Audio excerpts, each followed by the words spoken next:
Hello guys, welcome back to my YouTube channel. In today's video I just want to show you something that I find really cool. Like, I just figured it out a couple weeks ago. Okay, I didn't figure it out, I think I saw it on Instagram, on an Instagram reel. Alright, so I just like to share it with you guys. So if you work with Photoshop and you work with Illustrator, this is going to save you time, it's going to save you effort, energy. It has made my life so much more easier, right? And it's very simple. Okay, so like a client reached out to me, yeah, to design a flyer for, she had the makeup brand. But I done a tutorial on the flyer actually already. But then what I'm trying to say is she wanted me to design a flyer for her. So I went ahead to like look for assets for the makeup flyer. So I found this asset on like free pick, and I downloaded it, and when I opened the zip file, it was an EPS file. So I was like, okay, let me open this EPS file with Illustrator, right? So I opened it with Illustrator and I saw this, what you're seeing on your screen. Alright, I was like, so lovely.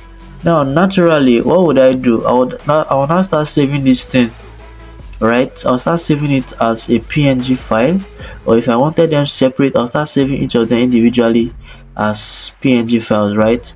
After saving it as a PNG file with no background, I'll now start importing them into Photoshop, which is just time wasting and stressful. But here's what you can do. Actually, you can just left click and drag, highlight it, press Ctrl C to copy it. That's literally press Ctrl C, come into Photoshop, right?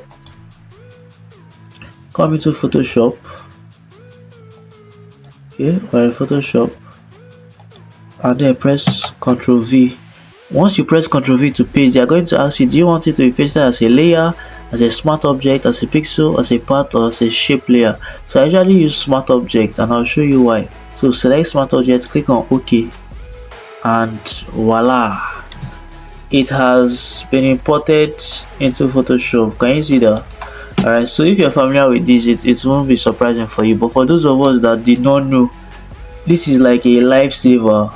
Like, do you know how much time I just saved? I just copied and pasted it. Like, who would have thought that was possible?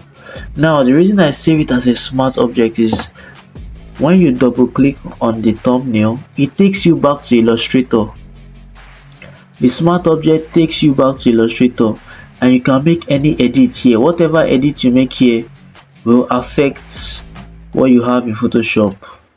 Alright, so let me see if I can make an edit. Sorry, my laptop is giving issues today, I do not know why. Alright, so let's say I change the position of one of these makeup items. I don't know why it's not selecting.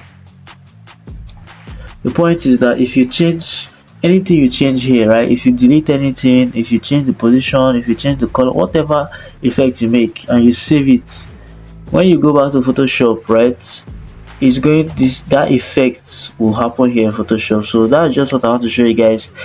It's going to save you so much time. Instead of saving that asset or whatever it is as a PNG file and then start importing it to Photoshop, and just copy it and paste it as a smart object. Alright, so I hope you learned something new. If you did, tell me in the comment section. Alright, smash the like button, drop a comment, share this video, help that designer friend. Don't gatekeep, do not gatekeep. Alright, and then of course subscribe to this channel for more helpful tips like this. Thank you for watching, have a nice day.